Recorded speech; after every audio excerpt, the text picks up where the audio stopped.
Друзі, вітаю вас на моєму каналі. І сьогодні поділюсь з вами рецептом дуже смачного пирога, який, я впевнена, ви будете готувати часто. Перед вами все те продукты, которые понадобятся, а точное их количество, как всегда, укажу в рецепте. Найдете его под видео в описании. Это продукты для теста в этой стороне, это для заливки и ягоды. Можете взять любые мелкие. Малина, ежевика, смородина. У меня вот голубика. Пирог готовится быстро, поэтому в первую очередь подготовьте форму. Я покрыла силиконизированным пергаментом, и ее размер по верху 20 на 20, а высота бортиков 5 сантиметров. Вот теперь надо приготовить заливку. На 200 грамм сметаны берите любой жирности. Я добавляю 75 грамм сахара. Но сначала соединяю его с крахмалом. 12 грамм, это вот так вот столовой ложки. Полная ложка с небольшой горкой. Но лучше его все-таки взвесить, потому что набрать можно по-разному, а от его количества зависит густота заливки. Ну и в конечном итоге внешний вид и вкус пирога. Если добавите его больше, заливка будет забитая крахмалом, не такая нежная и не такая вкусная. Так, хорошо перемешала. К сметане добавляю яйцо. Если в тесто надо взять яйца средние, чистый вес 50-55 грамм, то в заливку можно добавить и крупное. Сюда же высыпаю сахар с крахмалом и снова хорошо перемешиваю. Ванилин сюда не добавляю, достаточно будет пакетика в тесте. Все, теперь ее отставляю. За то время, пока она постоит, сахар полностью растворится. Можно заниматься тестом. К муке добавляю разрыхлитель, обязательно просеивая, чтобы разбить все комочки. Разрыхлителя взяла чайную ложку без горки. Это 3,5, максимум 4 грамма. Много добавлять не надо. И мука у меня уже предварительно просеяна. Все это хорошо перемешиваю и пока отставляю тоже в сторону. Тесто готовлю путем разделения яиц на белки и желтки. К белкам добавляю щепотку соли. Начинаю взбивать на средней скорости, чтобы их разбить до однородности. Вот они немножко запенились, увеличиваю скорость до 4 из 5 возможных. И добавляю сахар по чайной ложке. Сахар беру из общего количества, и добавить его надо немного. 4 чайные ложки – это примерно 30 грамм. В рецепте я все это распишу. С сахаром белки получаются немного плотнее и лучше сохраняют свою структуру, а им надо постоять в холодильнике, пока я приготовлю остальное тесто. И вот чтобы белки не отделились, не осели на дно, лучше добавить немного сахара. Каждую порцию взбиваю где-то 40-50 секунд до растворения. Так вот, последняя 4-я порция сахара. Немного взбиваю на той же скорости и увеличиваю до 5-й. Чтобы быстрее взбились белки. Если взбиваете планетарным миксером, они более мощные, то скорость можете не увеличивать. Так, и взбить надо не до острых устойчивых пиков, а просто до плотности. Вот на поверхности уже появляется рисунок четкий, красивый рельеф. Вот такие получились белки. На венчиках видно пики мягкие. Как всегда, проверяем белки, переворачиваем чашу миксера или миску, в чем вы взбиваете. Если они не выпадают, не выливаются, значит взбивать достаточно. Вот так вот сохраняется рельеф. Ставлю в холодильник и готовлю дальше тесто. К желткам тоже добавляю щепотку соли. И венчики я не мыла. Разбиваю желтки. Если для белков они должны быть чистыми, сухими и обезжиренными, то для желтков это не важно.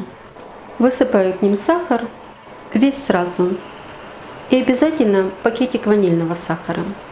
Когда продукты перемешались, скорость увеличиваем и взбиваю до посветления и пышности.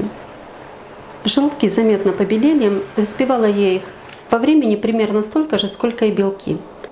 Добавляю сливочное масло, поделю его на 3 приема. Видно, что оно очень мягкое. Все продукты обязательно должны быть комнатной температуры. Тогда эта масса у вас получится однородная, пышная, своей консистенцией будет напоминать крем. И продолжаю взбивать каждую порцию до полного соединения с желтками. Последнее масло. По желанию можете заменить на маргарин или спред. но берите сливочный жирностью не менее 72%. Но на масле, конечно, будет вкуснее. Вот такая вот получается масса. Посмотрите, однородная, ничего не отсеклось. Очень напоминает крем. Добавляю сюда ложку сметаны, 20-25 грамм. Тоже жирность 15%. Вот постояла в тепле, стала жидкой. Немного перемешиваю на средней скорости до полного соединения.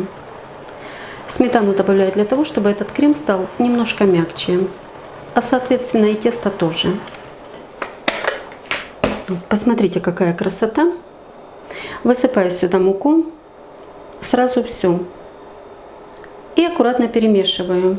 Не делите ее на 2-3 приема. Это тесто не надо долго месить, иначе оно затянется и пирог получится плотным. Так, вымешиваю до однородности и все время зачищаю миску.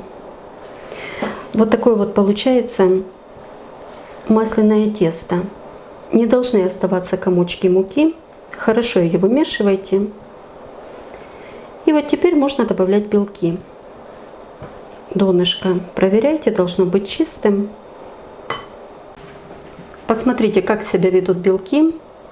Ничего не отделилось. Добавляю 1/4 часть. Вот такие вот они пышные. И вмешиваю ее в тесто. Время от времени зачищаю лопатку. Так тесто будет вымешиваться быстрее и получится более однородным. В это время у меня уже греется духовка, температура 180 градусов.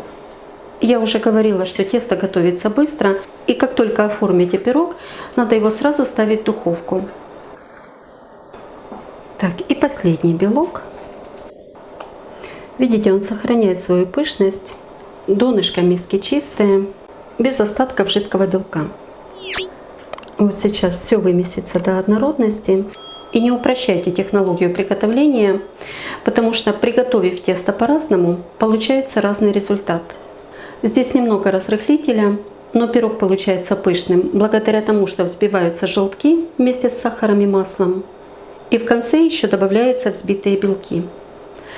Вот такое вот получилось пышное, воздушное, легкое кексовое тесто. Оно гуще, чем бисквитное, но не такое густое, как обычное кексовое. Что-то среднее между кексом и бисквитом. На поверхности сохраняется рисунок, не растекается.